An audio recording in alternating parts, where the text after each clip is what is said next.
aux Corinthiens.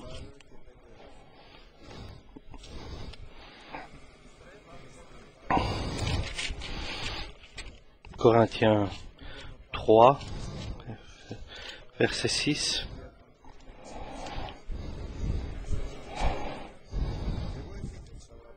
J'ai planté, Apollo a arrosé, mais Dieu a fait croître, en sorte que ce n'est pas celui qui plante qui est quelque chose, ni celui qui arrose, mais c'est Dieu qui fait croître. Celui qui plante et celui qui arrose sont égaux, et chacun recevra sa propre récompense selon son propre travail. Car nous sommes de Dieu, l'édifice de Dieu. Selon la grâce de Dieu qui m'a été donnée, j'ai posé le fondement comme un sage architecte, et un autre a bâti dessus. Mais que chacun prenne garde à la manière dont il bâtit dessus, car personne ne peut poser un autre fondement que celui qui a été posé, savoir Jésus-Christ. Or, si quelqu'un bâtit sur ce fondement avec de l'or, de l'argent, des pierres précieuses, du bois, du foin, du chaume, l'œuvre de chacun sera manifestée, car le jour le fera connaître parce qu'elle se révélera dans le feu, et le feu éprouvera ce qu'est l'œuvre de chacun. Si l'œuvre bâtie par quelqu'un sur le fondement subsiste, il recevra une récompense. Si l'œuvre de quelqu'un est consumée, il perdra sa récompense. Pour lui, il sera sauvé, mais comme au travers du feu. Ne savez-vous pas que vous êtes le temple de Dieu et que l'Esprit de Dieu habite en vous? Si quelqu'un détruit le temple de Dieu, Dieu le détruira. Car le temple de Dieu est saint, et c'est ce que vous êtes.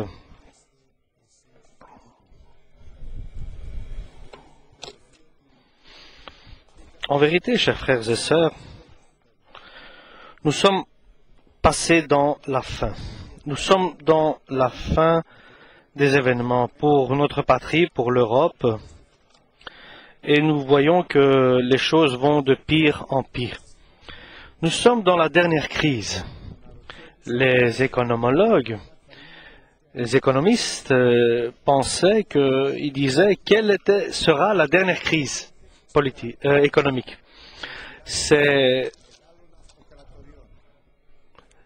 l'appauvrissement de beaucoup de gouvernements. Mais il y a deux questions importantes que nous devons prendre en considération. L'Écriture nous dit qu'il y a une plaie qui va apporter la mort de la bête, mais elle sera sauvée par un miracle. Quelle est cette plaie? Est-ce que l'Europe va être dissoute pour que se renouvelle une nouvelle Europe?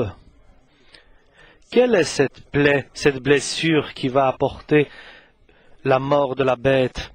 Personne ne peut répondre de cette parole de l'Apocalypse. Il y a une autre question qui est aussi importante. L'Écriture nous dit, la parole de Dieu nous dit, que l'enlèvement de l'Église se fera lorsque les gens boiront, mangeront, planteront, construiront. Et c'est dans cette situation où nous nous trouvons maintenant. Nous savons que cette situation va s'éteindre. Donc, est-ce que l'enlèvement de l'Église est proche et nous ne l'avons pas comprise? Il est très important. Toute l'humanité se trouve dans l'agonie. Et là, nous savons qu'une banque qui a fait faillite en 2008, et cela ne s'était jamais reproduit depuis 1930. Et nous voyons l'appauvrissement des États pour que nous puissions comprendre que la Grèce, elle est la première qui a fait faillite dans ce système. Et ce que doit la Grèce, et la dette de la Grèce, elle est très très importante. Elle est plus importante que le produit international intérieur brut du pays. Et voyons ce qui s'est passé de 2008 en 2010. En 2009,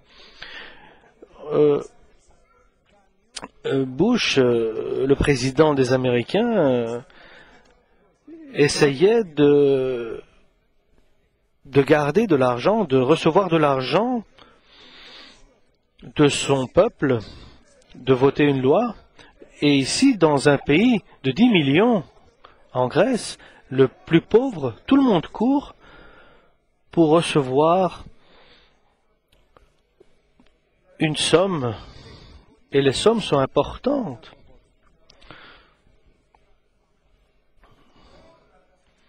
Tous les signes vont vers la fin. Moi, je vais revenir à ce que j'ai dit au préalable. Ce qui est important, c'est que l'enlèvement de l'Église, certains mangeront, buvront, planteront, mais tout va aller vers ce qui va s'éteindre. Peut-être que l'enlèvement de l'Église est si proche que nous n'avons pas compris. Le péché arrive à son comble, et c'est un signe terrible. C'est ce que nous ne pouvons plus, je peux dire, accepter. Jusque maintenant, le péché avait une augmentation terrible. Maintenant qu'arrivent toutes ces choses qui viennent, que nous n'allons pas parler, mais l'important, c'est l'augmentation du péché. Et ce n'est pas l'augmentation du péché qui est dans tout ce qui est impudique, mais le péché, c'est aussi de manger l'autre pour pouvoir survivre, de marcher sur l'autre pour pouvoir survivre. Et ça, ce sont des problèmes familiaux où il y aura une pauvreté. Il y a plus de 1,5 million d'immigrés en Grèce et beaucoup plus, bien sûr, dans l'Europe entière. Et l'apôtre Paul, avec une grande compréhension, nous dit: la compréhension de la parole de Dieu nous apporte dans la liberté du Saint-Esprit. Et ce qui est important, ce n'est pas de savoir ce que nous sommes maintenant, mais comment nous serons demain. Et je ne parle pas de la crise, mais je parle de la situation spirituelle. Le pasteur de Laodicée, il avait tout, mais il ne savait pas ce que Dieu prépare demain pour lui. Et ce qui est demain, c'est l'important de notre vie. Et je répète, je ne parle pas d'une crise économique, ni de péché, je ne parle pas de cela, mais je parle de notre spiritualité, de la situation spirituelle que nous sommes. Est-ce que tu es prêt? Soudainement, à un moment où on ne pense pas, comme un voleur dans la nuit, nous entendrons le son de la trompette. Nous entendrons une voix que nous n'avons jamais entendue, et une voix d'archange que nous n'avons jamais entendue. Nous l'entendrons. Et ce qui arrive maintenant, nous ne l'avons jamais revu, mais nous le vivons maintenant. Voici, le mari arrive. Le marié arrive. Qui est Paul? Qui est Apollos? Nous dit Paul pour lui-même. Qui es-tu? Qui suis-je, moi? Quoi que tu aies fasses, quoi que tu aies fait, Apollo a arrosé, Paul a planté, mais c'est Dieu qui élève et qui édifie. Ce qui est important, moi comme un architecte, et l'important et le socle, c'est Jésus-Christ, et toujours sera Jésus-Christ. L'important, c'est la base, et de savoir chacun de nous comment il édifie. Et surtout maintenant, où tout est chamboulé. Tous les hommes, comme un État ou bien comme des professions, c'est l'Église qui dort. Seulement l'Église du Christ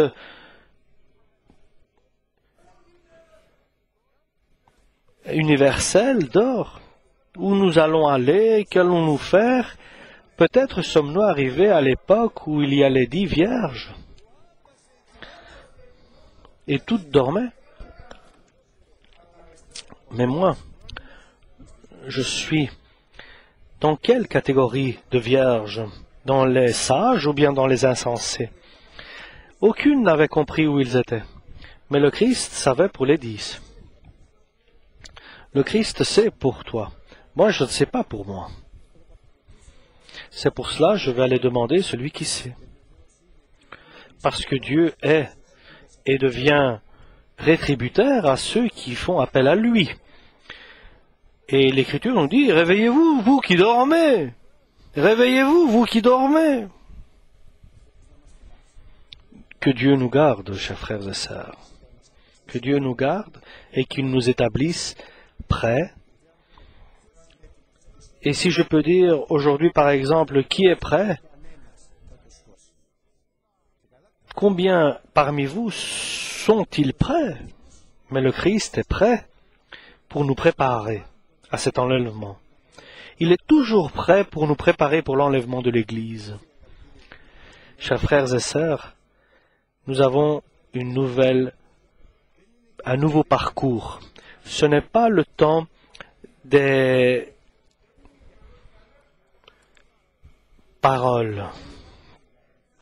C'est le moment des œuvres et de la vérité. Et ces œuvres et cette vérité doit être faite par quelqu'un, parce que chacun édifie, et nous devons examiner comment nous édifions, nous construisons. Jusqu'à maintenant, où nous sommes avancés bien ou pas bien, ce n'est pas important. Ou bien dans toute ta vie tu es juste et à la fin tu es injuste, Dieu ne prend pas en compte ta justice que tu avais au début de ta vie. Et si dans toute ta vie tu étais injuste et à la fin de ta vie tu es juste, le Seigneur ne prend pas en compte ton injustice de ton ancienne vie. Et nous allons lire cela dans la parole de Dieu pour que nous puissions comprendre et nous puissions œuvrer pour notre salut. L'apôtre Paul nous dit, vous n'avez pas besoin, ce moment, que personne ne vous écrive quelque chose, parce que vous savez exactement que le jour du Seigneur viendra comme un voleur dans la nuit. Vous savez exactement de quoi il s'agit. Parce que lorsque les personnes disent que nous sommes dans la paix et dans la sécurité, alors vient immédiatement, soudainement, cette plaie. Et nous avons déjà vu que nous savons lorsqu'une femme, par exemple, donne naissance, il y a les douleurs qui arrivent de plus en plus dures et douloureuses, comme les douleurs de l'enfantement. Et ils ne pourront pas s'échapper. Mais vous n'êtes pas dans l'obscurité pour que le jour vienne sur vous comme dans la nuit. Nous ne sommes pas dans la nuit et nous ne sommes pas de l'obscurité, mais ne dormons pas. Mais soyons éveillés.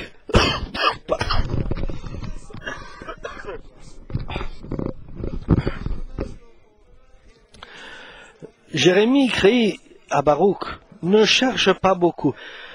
Tout est en train de détruire. Ne cherche pas beaucoup. C'est le temps de se retenir pour que je puisse sauvegarder ton âme jusqu'à la fin. Chers frères et sœurs, revenons à nous-mêmes.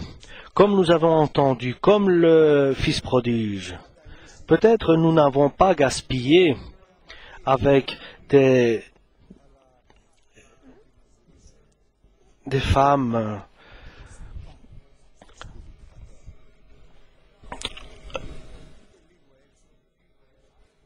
nous n'avons pas gaspillé avec des femmes de mauvaise vie. Mais nous pouvons dire que dans la maison du Père, en édifiant avec des pierres précieuses, ce n'est pas le temps de jouer, ce n'est pas le temps de dormir, ce n'est pas le temps de prendre ça à la légère, ce n'est pas le temps de s'occuper d'autre chose. C'est le temps d'avoir de l'ardeur. Et vous savez quel était le problème du pasteur de la Odyssée? Il n'avait pas d'ardeur et de ferveur. Il était tiède, il était endormi, il n'avait pas de zèle pour les choses spirituelles. Et là, nous voyons qu'au début, il était fort, il était zélé pour ce qui était du spirituel, il avait de la ferveur pour cela, mais après, il était tombé dans la tiétude, il était tiède. Pour que nous puissions recevoir la bonté de Dieu et trouver grâce, pour que nous puissions être aidés pour le temps de notre besoin. Et vous savez, chers frères et sœurs, pour monter des escaliers dans ce monde, c'est difficile. Pour monter dans la gloire du monde, c'est difficile. De monter sur la gloire de Dieu, c'est facile. Parce qu'il y a le sang du Christ qui nous purifie de tout péché. Il y a la force du Saint-Esprit. Parce qu'il y a l'amour du Père. Donc, montons et restons dans la bonté de Dieu. Nous avons besoin de la pitié de Dieu, de la bonté de Dieu, de la bienveillance de Dieu. Et l'Écriture nous dit une aide immédiate, et une grâce immédiate pour ceux qui en ont besoin. Aujourd'hui, que soit un jour début, que soit un jour nouveau. Faisons quelque chose de nouveau aujourd'hui. Faisons quelque chose de nouveau, à côté du Christ, dans la présence du Christ, dans notre chambre, dans la parole de Dieu. Parce que ce qui est spirituel, à ceux qui sont spirituels, se révèle, et le Seigneur va nous révéler ce qu'il a préparé pour nous. Ce qu'il a préparé pour nous, pour que nous puissions les vivre et les bénéficier. Donc aujourd'hui, au nom de Jésus, repentons-nous tous. Il n'y a pas de péché qui ne soit pas pardonné par la parole de Dieu, à une condition que nous devons tous nous repentir. Amen. Est-ce que nous nous repentons tous et demandons au Seigneur un nouveau commencement? Le Seigneur arrive à chaque moment où nous ne pensons pas. Devenez prêts, soyez prêts, que soyons éveillés et gardons-nous. Amen. Levons.